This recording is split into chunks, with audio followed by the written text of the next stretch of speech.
Setelah puluhan ribu nyawa melayang dan banyak banget anak kecil, perempuan, kakek-kakek, nenek-nenek jadi korban keganasan Israel. Kalau ada orang yang bilang Israel berhak pertahanin dirinya, lo kasih aja jari tengah ke mereka semua. Nih gue kasih tau ya, Zionisme itu nular bray. Ya lo lihat aja gimana pemerintahan barat perlakuin mahasiswa mereka yang nunjukin solidaritasnya buat Palestina. Ya lo lihat sendiri deh gimana prinsip kayak demokrasi atau HAM tiba-tiba bisa hilang begitu aja dari negara barat yang support Zionis. Di Indonesia sendiri gue rasa dukungan buat Palestina hampir bulat. Meskipun ada juga orang-orang yang dongo, sok edgy yang terang-terangan pro-Israel. Lo tau lo cok, lo pro-Israel jangan terang-terangan. Lo tuh miskin, lo masih hidup dari recehan sisa-sisa duit haram elit bejat yang hari ini gak keren-keren amat. Kalau dukung Israel, diem-diem aja anjing. Diketawain lo sama mahasiswa lulusan kampus terbaik di dunia. Nih, dapet nih gue celah masukin. Sebelum gue bahas soal gerakan pro-Palestin di kampus-kampus Eropa dan Amerika atau kampus-kampus di negeri barat, lo perlu tahu. Anak-anak Gen Z yang sekarang kuliah di kampus-kampus itu, mereka nerima narasi soal human right, freedom of speech, demokrasi, dan lain-lain itu sebagai produk populer, gak ideologi sama sekali. Jadi, dari lahir, mereka hidupnya udah nyaman sama negerinya. Mereka percaya sama pemerintahannya. Mereka ngerasa nilai-nilai keluhuran yang tadi gue sebut itu, seperti human right, demokrasi, dan lain-lain itu adalah satu hal yang melekat erat dalam peradaban mereka. Suatu yang harga mati dan dirawat ribuan tahun oleh penguasa di sana. Tapi sekarang, setelah mahasiswa yang pro-Palestin ditangkap-tangkepin, semuanya berubah. Nih, gue jelasin. Gelombang protes mahasiswa pro-Palestin itu jadi turning point yang penting banget buat peradaban barat. Dan somehow ada beberapa hal yang relate sama kondisi kita sendiri. Dari sini gue akan jelasin kenapa Zionisme bisa jadi kanker buat peradaban barat atau buat kita sendiri.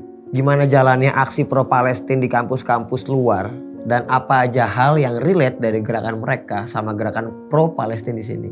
Gue juga bakal jelasin gimana perjuangin isu Palestina ini bukan cuma ngasih manfaat ke Palestina, tapi juga ke kita yang ikut andil belain hak-hak mereka biar merdeka.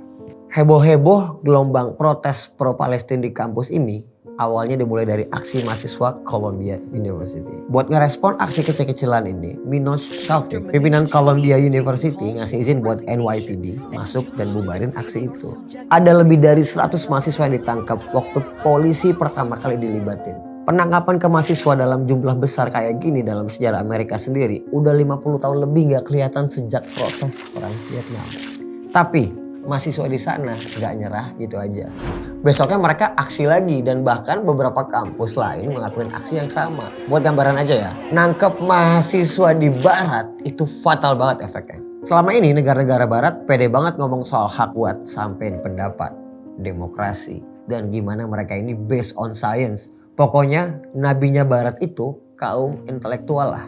Dengan ngelakuin penangkapan masif ke mahasiswa dari kampus-kampus elit kayak gini, ini sama aja barat ngorbanin prinsip-prinsip intinya sendiri cuma buat ngedukung penjajahan Israel.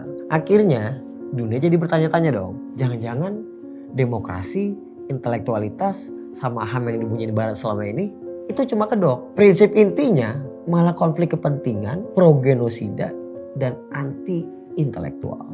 Mahasiswa yang kecerdasan intelektualnya dan emosionalnya keren, ya jelas keganggu banget sama yang beginian. Yang mereka teriak dan mereka nunjukin kemuakan mereka. Jerman yang bisa dianggap salah satu negara paling SJW. Mereka bisa jamin hak-hak LGBT dan mereka juga anti banget invasi militer Rusia ke Ukraina. Tiba-tiba aja mereka bisa pakai polisi buat bubarin aksi pro Palestina di salah satu kampus di Berlin. Bukan cuma itu, tabloid paling besar di Jerman juga nampilin orang-orang yang bikin petisi pro Palestina. Seolah-olah mereka ini buronan. Lo kebayang, gila gak tuh? Palestina tinggal Gaza doang yang belum kecaplok. Kecil, penduduknya sekitar 500.000 dan sekarang pembantaian ke mereka masih berjalan. Bisa ngebongkar tabiat asli barat. Jadi kalau lo anggap negara-negara barat ini keren, lo salah banget. Nasib lo sama kayak Gen Z barat yang sejak lahir merasa begitu. Cuma Bedanya sekarang mereka udah sadar kalau itu palsu. Dan Gen Z itu masih lebih enak karena mereka udah dapetin semua privilege warga Eropa atau Amerika yang gak dimilikin bangsa-bangsa lain. Untuk orang-orang sini yang bilang kalau Barat keren, lo dapet apa anjing? Sekarang kita tahu bahwa elit di Barat, masyarakatnya, kontrol dan konstruksi sosial juga gak sebegitu maju. Mereka aja bahkan gak ngehargain fungsi kampus. Ya bukan cuma sekedar tempat untuk ngembangin pengetahuan, tapi juga jadi ruang dialog buat isu global kayak Palestina ini. Alasan yang selalu dipakai sama semua pendukung Israel itu sama. Bahwa kalau lo nolak apa yang dilakukan Israel, berarti lo antisemit. Antisemit itu cara pandang rasis ke orang-orang Yahudi. Mungkin contoh yang lo semua tahu gimana Nazi genosida Yahudi di era Perang Dunia II. Masalahnya nih, dunia udah cukup banyak belajar gimana rasisme dan genosida itu gak boleh terjadi lagi. Ya ada sebagian orang yang masih punya sikap rasis ke Yahudi. Tapi siapa sih yang paling mampu bahayain eksistensi keturunan Yahudi selain Barat sendiri? Kenapa? Karena ya satu-satunya yang gak pernah belajar soal itu cuma negara-negara Barat. Mau rasisme ke kulit hitam kek, genosida Yahudi kek, bikin chaos negara-negara Arab kayak Irak, Libya, sampai penjajahan brutal Israel ke Palestina. Ya itu mereka semua kerjain dan mereka yang support. Jadi kocak banget kalau tiba-tiba ada yang percaya ucapan Barat. Kalau misalnya Palestina mengancam eksistensi mereka. Kalau lo lihat tuntutan yang diajuin mahasiswa-mahasiswa ya. Ini simpel-simpel banget. Mereka tuh cuma pengen ada divestasi atau penarikan modal yang dikasih kampus ke perusahaan-perusahaan pro-Zionis sama ngedorong gencatan senjata. Simpel banget. Nah masalahnya tuntutan mereka ini secara gak langsung gangguin tujuan utama dari elit-elit di Barat. Duit masalahnya. Mereka investasi ya buat dapet duit. Perang ini juga dianggap bagian dari investasi itu. Jadi jangan lagi deh lo tanya soal kebebasan berpendapat, HAM, demokrasi, dan lain-lain. Selama itu ganggu arus duit mereka, ya semua bakal digasak sama Barat. Walaupun yang dihadapin warganya sendiri. Tetap ditabrak.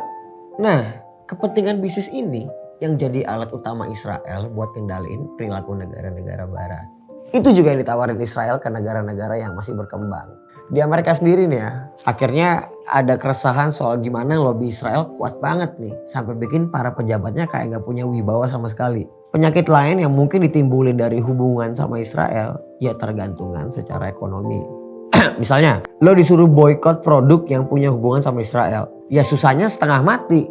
Malah lebih parahnya kalau industri yang berhubungan sama Israel itu dicabut. Gak ada yang bisa gantiin juga. Ini jadi dalih buat pemerintah yang males bikin lapangan kerja.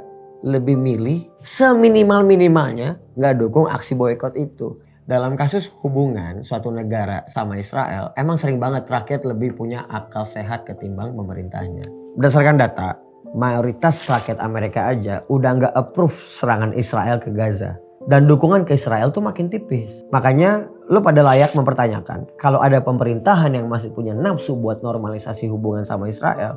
Bisa jadi itu gak wakilin kehendak rakyatnya.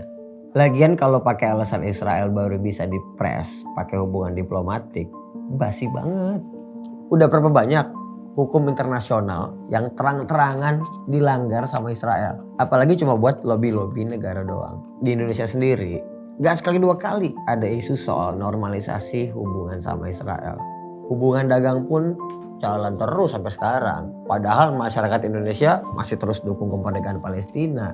Mau itu lewat demonstrasi, aksi boykot, sampai kampanye di medsos. Kampanye anti-Israel ini bakal percuma kalau elit politik, pengusaha ngebiarin pengaruh Israel masuk ke sini. Padahal secara mutlak kita sendiri udah nolak penjajahan. Kalau enggak ya legitimasi bernegara kita hilang. Iya dong, kita lepas dari penjajahan nih. Untuk menikmati karunia kemerdekaan, kita bikin negara. Masa setelah negaranya jadi, kita malah bermesra-mesraan sama penjajah bangsa lain? Kocak. Ini jadi keresahan yang kita bagi sama mahasiswa-mahasiswa di Barat yang anti-Zionis. Gak ada kemerdekaan kalau masih ada kebergantungan. Apalagi sama penjajah model Israel anjing itu. Di Indonesia sendiri udah ada sejumlah kampus yang gelar aksi solidaritas buat Palestina. Selain secara historis negara ini udah nolak penjajahan Israel atas Palestina, aksi yang dikerjain mahasiswa ini penting banget. Gerakan mahasiswa dari dulu dianggap sebagai perwakilan keresahan publik di Indonesia.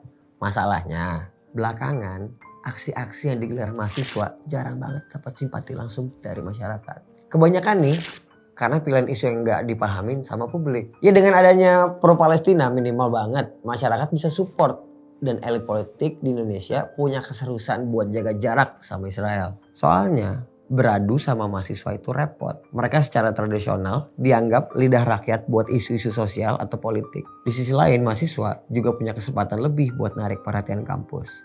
Udah jadi tabiat kampus buat ngasih ruang buat aktivisme mahasiswa. Termasuk kalau menyangkut isu-isu global semacam isu Palestina. Di sini kampus bisa ngelihat gimana mahasiswa aware sama kondisi dunia saat ini. Nih tandanya ilmu yang didapat mahasiswa gak selesai di kelas doang. Di sisi lain, mahasiswa Indonesia bisa sedikit banyak belajar dari aksi pro Palestina di luar negeri. Namanya kampus, ya idealnya nerapin student governance. Mahasiswa ikut andil buat bikin kebijakan dan ada transparansi. Di luar, mahasiswa nerapin sistem ini buat nutup hubungan sama Israel. Di sini bisa jadi inspirasi buat mahasiswa jangan sampai bayar dan belajar doang, tapi nggak tahu apa yang jadi kebijakan kampusnya. Awareness mahasiswa ini penting karena akses informasi mereka juga jauh lebih luas. Buat isu Palestina yang ramai banget aja, masyarakat gak banyak tahu nih kalau ada perdagangan antara Indonesia sama Israel. Meskipun klaimnya perdagangan itu dilakuin sama swasta. Masalahnya semangat boykot produk yang terafiliasi sama Israel ini jadi percuma. Kalau banyak perusahaan lokal yang entah diketahui atau enggak ngambil produk dari Israel. Berdasarkan data nih ya, di Oktober 2023 lalu neraca perdagangan Indonesia Israel itu sempat di angka 2,5 juta dolar dalam 1 bulan. Buat ukuran negara yang katanya anti penjajahan dan pro kemerdekaan Palestina, yaitu jumlah yang gak kecil tai. Emang benar kalau orang bilang boykot produk Israel itu akan mempengaruhi nasib pekerja yang ada di perusahaan tersebut. Tapi orang-orang lupa hal basic ini. Ya lo sebagai pengusaha gak usah berhubungan sama korporasi di negara pelaku genosida dong. Giliran kena boykot baru deh nangis-nangis. Ya makanya dalam berbisnis perusahaan tuh harus orangin konsumen yang mungkin punya preferensi terhadap isu tertentu. Bisnis pastinya bakal terkait sama politik. Baik itu dalam skala besar atau di level UMKM. Cari untung gak salah. Jadi kaya raya juga gak salah. Tapi perhatiin nilai-nilai yang dianggap penting sama orang banyak juga perlu dilakuin. Karena sifat gak peduli itu adalah sifat identiknya Zionis. Ketularan kan lo? Kan gue udah bilang Zionisme itu nular. Lagian Israel itu pinter. Mereka bisa tanamin pengaruhnya dalam bentuk apaan aja. Jangankan bisnis, buat di level olahraga aja. Sampai lembaga internasional kayak FIFA bisa tuh bersikap double standard di mana mereka nolak invasi Rusia ke Ukraina sampai asingin Federasi Sepak Bola Rusia. Tapi Israel yang udah bertahun-tahun caplok tanah, bunuh-bunuhin bayi dan perempuan Palestina dibiarin gitu aja. Yang lucu lagi, kampanye Israel lewat FIFA berhasil. Sampai orang Indonesia percaya betul kalau sepak bola harus dipisahin sama politik. Menurut data nih ya, ada 71% orang Indonesia yang nggak persoalin kedatangan timnas Israel ke sini. Gila banget. Padahal ngebiarin mereka ke sini sama aja ngakuin kalau parasit pelaku genosida ini sebagai negara. Balik ke poin yang gue bahas sebelumnya. Makna bernegara dalam diri lo apaan anjing? Nah ini yang mahasiswa harus lurusin dari masyarakat kita. Mahasiswa itu perlu jelasin kalau kita nolak keberadaan Israel bukan cuma karena nggak ada hubungan diplomatik. Tapi konstitusi kita juga nolak segala bentuk penjajahan loh. Kalau emang kita warga negara yang taat konstitusi, ya clear dong harusnya. Jangan dibiarin pencaplok tanah dan pembunuh bayi dapat pengakuan internasional. Di barat sana, gerakan mahasiswa yang anti sama Israel selalu dapat label antisemit atau dianggap rasis. Itu juga yang mungkin dihadapin sama mahasiswa pro Palestina di Indonesia. Tapi gue kasih tau ya, di Indonesia komunitas Yahudi itu ada dan baik-baik aja kok kondisinya. Terlepas dari kita nolak keberadaan Israel, ya tetap aja pemeluk Judaism bisa aktivitas normal di lingkungannya. Meskipun isu Israel Palestina lagi rame. Yang kita mau dari dulu tuh satu, tolak penjajahan, dan itu udah mutlak didukung sama konstitusi. Masalah ada orang Yahudi di Indonesia mah bodo amat. Salah satu hal yang ngebedain kita sama Israel dan gak mungkin ketemu tuh emang isu keberagaman. Di Indonesia yang dari dasarnya udah majemuk bikin kita lebih bisa nerima perbedaan. Baik itu dalam ranah agama, etnis, kesukuan dan lain-lain. Hal ini jelas gak bisa dilakuin negara kayak Israel yang udah dari awal dibangun buat etnis tertentu. Makanya mau dipaksain gimana pun sulit banget hubungan sama Israel itu diwajarkan. Baik sama elit kek, kelompok intelektual kayak mahasiswa atau rakyat pada umumnya. Kita udah on track, tinggal konsisten aja. Makanya jangan kalah sama Barat yang baru aware kalau Israel itu monster. Isu aksi mahasiswa di seluruh dunia itu turning point secara politik. Hal yang udah Indonesia tanamin sejak lama bahwa Israel itu penjajah akhirnya diakui relevansinya sama seluruh dunia. Tinggal gimana mahasiswa Indonesia manfaatin ini buat berjejaring dan andil banyak dalam isu yang sama. Kita pernah jadi rumah buat gerakan-gerakan besar anti penjajahan. Contohnya konferensi Asia Afrika sama gerakan non-blok. Bahkan ketimbang Timur Tengah, animo dukungan buat Palestina lebih rame di sini nih. Tinggal kita dorong aja pemerintah kita lebih aktif buat dukung kemerdekaan Palestina dan melawan setiap penindasan yang ada di dunia. Buat gue pribadi, gak ada bedanya. Orang teriak Free Palestine, Free Papua, dan lain-lain. Gak ada bedanya. Kebetulan fokus kita sekarang ke isu Palestina. Dan memang pada faktanya konflik ini skalanya gede banget. Jadi seolah-olah orang yang berteriak Free Palestine karena FOMO aja. Padahal gak begitu. Palestina hari ini bukan sekedar nama sebuah bangsa atau negara yang harus segera berdaulat. Tapi udah jadi timeline sejarah peradaban yang membagi dua kelompok manusia. Antara yang pro kemanusiaan, demokrasi, freedom of speech, dengan yang pro penindasan, perampasan, pembunuhan bayi, dan genosida. Seluruh teriakan Free Palestine bisa aja dicurigai macam-macam seperti antisemit lah, apalah, Tapi pada hari ini, Zionisme gagal bangun framing itu di Barat. Justru dari negara Barat, kita sadar kalau teriakan Free Palestine bukan soal permusuhan sama satu kelompok atau satu bangsa atau satu agama. When I say Free Palestine, it's not against anyone. It actually means we should protect everyone. Sebaliknya, slogan Free Palestine adalah bentuk harapan kita agar semua anak di dunia memiliki masa kecil yang bahagia. Setiap ibu punya hak untuk hidup aman, nyaman, sampai mereka ngelihat anak-anak itu berdewasa. Slogan Free Palestine untuk semua orang-orang di dunia termasuk di Papua. Selagi terkonfirmasi bahwa ada hak manusia yang diganggu, kita juga harus terganggu. Free Palestine.